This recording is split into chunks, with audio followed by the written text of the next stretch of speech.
The school portal notification confirmed that I was no longer listed as the primary emergency contact for my daughter.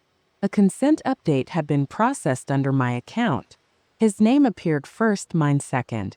The office called 10 minutes later to verify pickup authorization. They addressed him by name and asked if he would be handling end-of-day changes going forward. I told them I was driving and would call back. They said the record already reflected the update. I pulled over and opened the portal.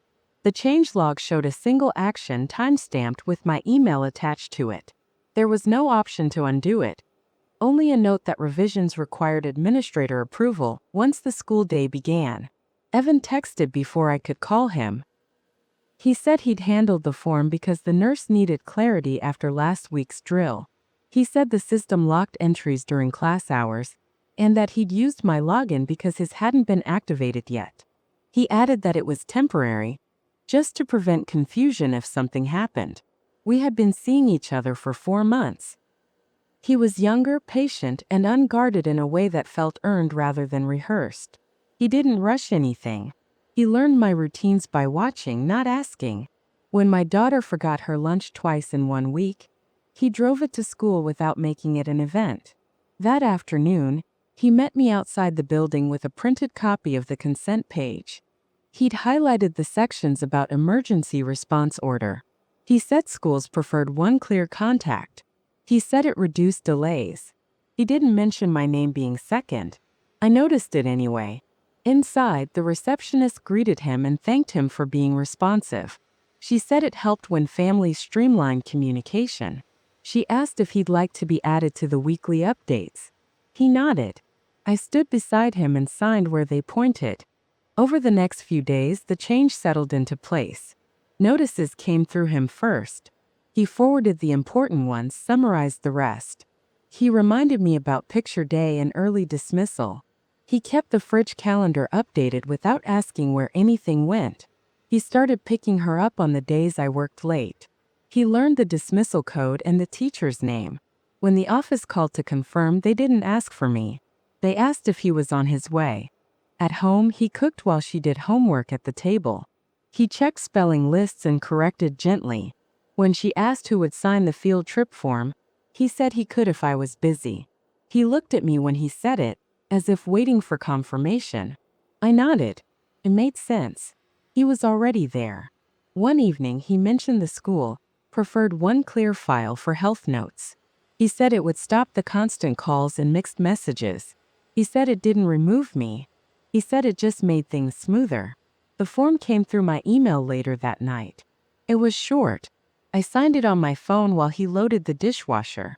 Once submitted, it confirmed him as the first call for school messages and emergency decisions. The next morning, the nurse called him about a mild reaction during recess. He handled it calmly and texted me the update before I had time to worry. By the time I checked the portal, the note was already logged and closed. At pickup, my daughter ran to him first. The teacher waved and said it was nice to see consistency. She said it made kids feel secure. I agreed. Things felt smoother, less fragmented.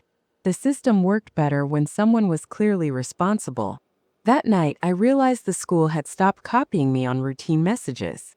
I didn't change it back. It would have meant asking to be put back where I used to be. The adjustment looked settled from the outside. School mornings ran on a cleaner line. Evan handled drop-off twice a week without needing reminders. He knew where the car line backed up and when to park instead. When the office sent reminders about supplies or schedule changes, he forwarded them early, already filtered. I stopped checking the portal altogether. The first parent-teacher conference came up without friction. The sign-up sheet arrived in his inbox. He chose a slot that fit all 3 schedules and sent me the confirmation. He said the teacher appreciated quick responses. He said it made a difference. At the meeting, the teacher addressed him first. She talked about reading levels and classroom dynamics, about focus and confidence. Evan asked measured questions.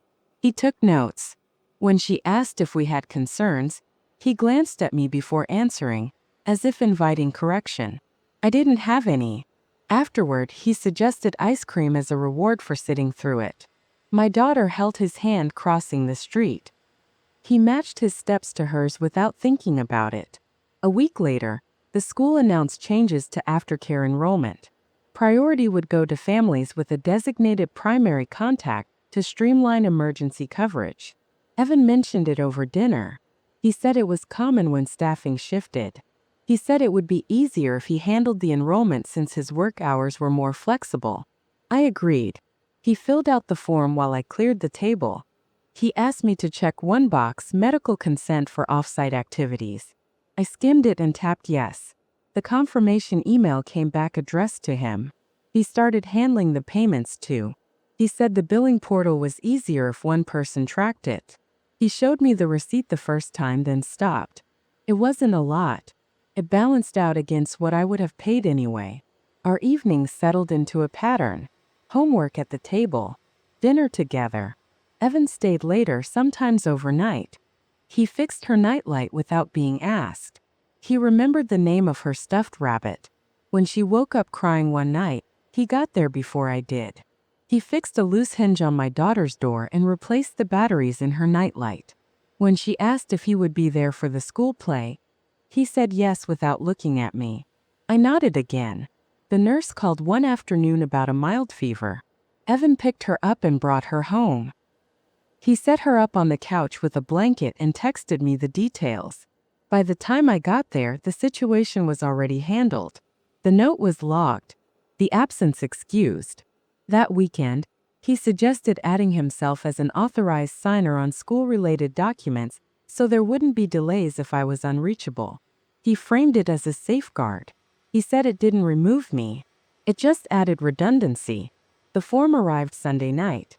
It listed categories: emergency decisions, academic acknowledgments, extracurricular approvals. I hesitated for a moment longer than usual. He didn't rush me. He rinsed dishes and wiped the counter while I read. I signed. Monday morning, the school sent a welcome message acknowledging the updated authorization.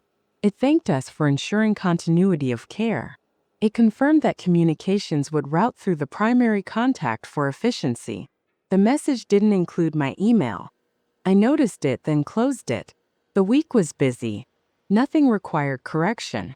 Everything functioned the way it was supposed to. At pickup on Friday, the teacher handed Evan a packet for the upcoming field trip. She said it needed a signature by Monday. He said he'd take care of it. In the car, my daughter asked if Evan could come on the trip as a chaperone. He said they usually needed volunteers. He said he could check. That night, he forwarded me the sign-up link and said he'd already put his name down. He said the school liked consistency. He said it helped kids feel grounded. I agreed. The word fit. Grounded. By the end of the month, the school directory listed him as the primary household contact. My name appeared beneath, unchanged, just not first. I didn't move it back. It would have meant adjusting a system that was already working. The shift became visible in places I hadn't thought to watch. The school calendar updated without notifying me. Parent volunteer slots filled before I saw them. When a reminder about standardized testing went out, Evan mentioned it casually over breakfast, already adjusting pickup times for the week. I realized I hadn't been copied on the message at all. At the front office, staff spoke to me politely, then turned to him for confirmation. When I asked about a missing homework packet, the secretary said it had already been discussed with the primary contact. She said it was handled. Evan didn't frame these moments as changes. He treated them like maintenance, things that needed to be kept aligned. Aftercare sent a new consent packet. Evan mentioned it while we cleaned up dinner. He said it was routine. He said if we didn't sign, we could lose the spot. He forwarded the form to my phone. It was longer than the others, with sections about emergency treatment authorization and decision priority during school hours and off-campus activities. My name appeared in the header. His appeared beneath, labeled Designated Guardian for School Operations. He said it didn't change custody. He said it only applied during school supervised time. He said without it, the aftercare spot might be reassigned. I signed it electronically while he packed lunches for the next day.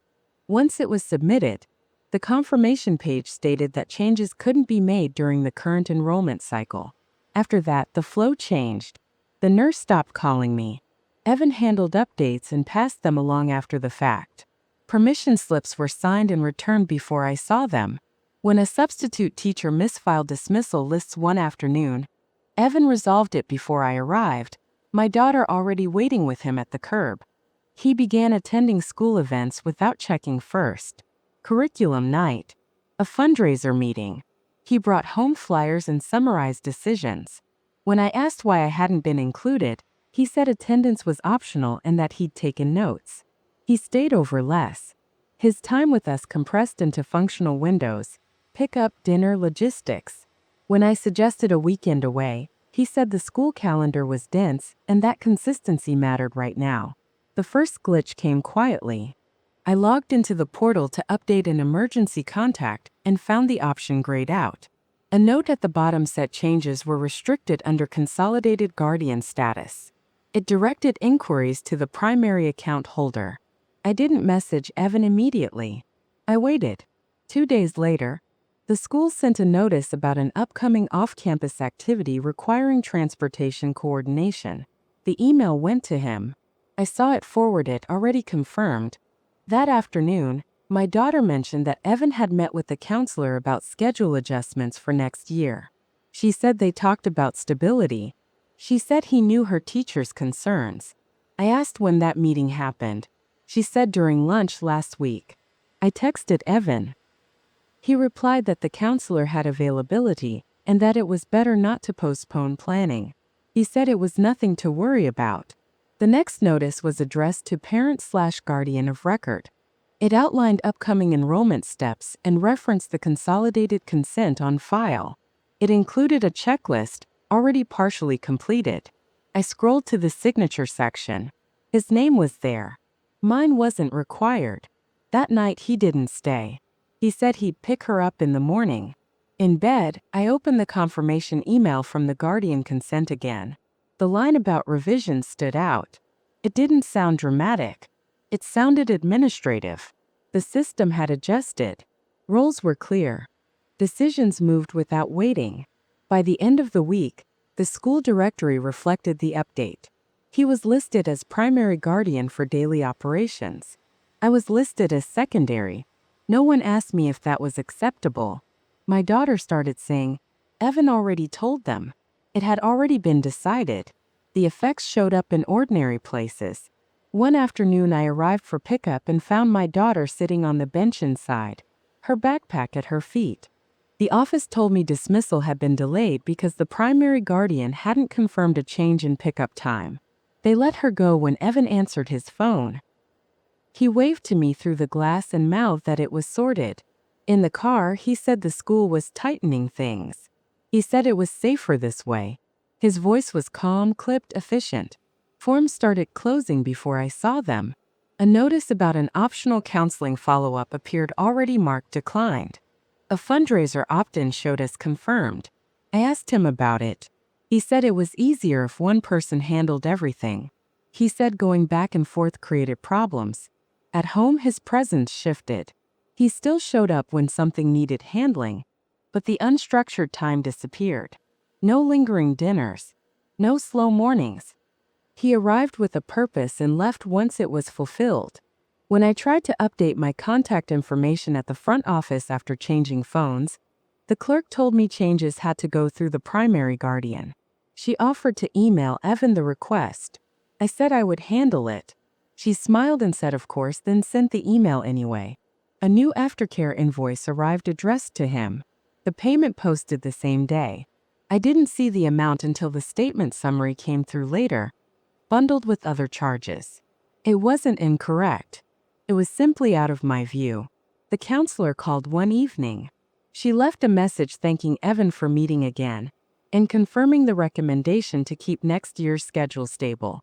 She said she'd note my agreement on file since the household was aligned. I hadn't agreed to anything.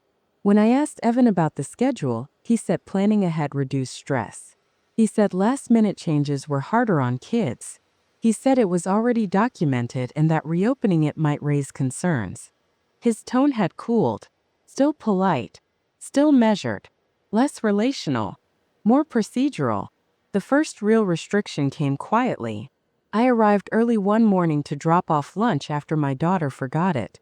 The office told me lunches could only be released to authorized guardians during school hours. They offered to text Evan. I waited while they did. He didn't answer immediately. My daughter watched from the hallway. The secretary apologized and said policy was policy. 10 minutes later, Evan confirmed. The lunch was passed through. The secretary thanked him for being responsive. Later that week, the school sent a notice about an upcoming overnight trip. Participation required guardian approval and emergency decision authority. The link went to Evan. I saw it forwarded with a note saying he'd handle it. I asked to be included in the decision. He said the deadline was tight. He said he'd already reviewed the details. He said opting out would isolate her. When I pressed, he paused. Then he said we didn't need to make this complicated. He said the system worked best when one person managed it. That night, I logged into the portal again. The permissions were narrower. View only in places I used to edit. A banner at the top read, Guardian roles consolidated. Closed it. The following Monday, the school directory updated. My name was still there, but buried under a new heading. Secondary household contact. Non-decision making. No one mentioned it to me. Evan didn't stay that night. He sent a message saying the week was heavy and that he'd check in later. The routines continued without interruption. Pickups happened. Payments cleared. Decisions logged. Everything functioned. It just didn't move through me anymore. The pressure arrived all at once. An automated notice from the district confirmed participation in the overnight trip and listed emergency decision authority under the primary guardian. The deadline for medical forms was 48 hours. The confirmation showed as complete. I hadn't seen the packet. The same afternoon, Aftercare sent a balance update. A late adjustment fee had been applied for schedule changes already processed. Payment was pending authorization. The contact listed was Evan. My name appeared only in the footer. I called the school directly and asked to speak with the counselor. She told me she could only discuss student planning with the guardian of record. She said the file showed alignment and that changes at this stage would require a review meeting. The next available slot was after enrollment locked. When I asked what that meant, she said it could affect placement. I hung up and drove to pick up early. Evan was already there. My daughter stood with him, backpack on, permission slip clipped to the front pocket. He said he'd signed it during lunch because the teacher needed it back today. He said it was routine. In the car, I asked him to remove himself as primary guardian so I could handle the remaining forms. He didn't answer right away. He watched the traffic light change and then said that reversing roles mid-cycle would raise questions. He said schools flagged instability. He said it wouldn't look good. That evening, a message from the district portal announced the start of final enrollment processing. It listed required confirmations and noted that incomplete records could result in reassignment. The action button routed to the primary account. My login opened a read-only page. I tried to submit a correction request through the general help form. The response came back templated. Guardian role changes were frozen during processing. For urgent matters, contact the primary guardian. Called Evan. He didn't pick up. The next morning, the nurse called him about a medication update. I found out when my daughter mentioned it at breakfast. Evan texted me the summary afterward, already resolved. He said the nurse appreciated prompt decisions. At work, my phone buzzed with a voicemail from the school office. It was addressed to Evan. They were confirming transportation details for the overnight trip and needed acknowledgement by end of day. I deleted it after listening. I sent Evan a message asking him to step back so I could finalize things myself. He replied hours later carefully. He said the system was already in motion. He said stepping aside now could complicate my daughter's placement and create unnecessary scrutiny. He said he was trying to protect her from that. That afternoon, a new notice appeared in the portal. It confirmed the guardian designation for the upcoming academic year. It referenced continuity of care and prior consolidated consent. The effective date was immediate. There was no option to dispute it. I drove to the school and asked to speak to administration. The receptionist told me they were unavailable without an appointment and that meetings were coordinated through the primary guardian. She offered to email Evan on my behalf. I declined and left. At home, Evan's toothbrush was gone from the cup. His jacket was missing from the hook. The calendar on the fridge had been updated in his handwriting through the end of the term. My phone chimed again. Another district email confirmed that emergency contact protocols had been finalized and thanked the household for cooperation during a high-volume period. I sat at the table and read it twice. The only remaining action item was the final enrollment acknowledgement, due by midnight. It required a guardian's signature. The link went to Evan. I texted him once more and asked him to let me handle it. He didn't respond. By evening, the system sent a reminder. Failure to acknowledge would result in automatic processing based on existing records. The deadline was approaching. Every path forward led back through him. The confirmation email arrived at 11:47 p.m. It stated that enrollment processing had completed successfully. Guardian authority for the upcoming academic year was finalized based on consolidated consent on file. Emergency, medical, and academic decisions would route through the primary guardian. Secondary contacts would be notified as appropriate. Evan's name appeared alone under Authorized Guardian of Record. I drove to the school the next morning before the bell. The parking lot was already half full.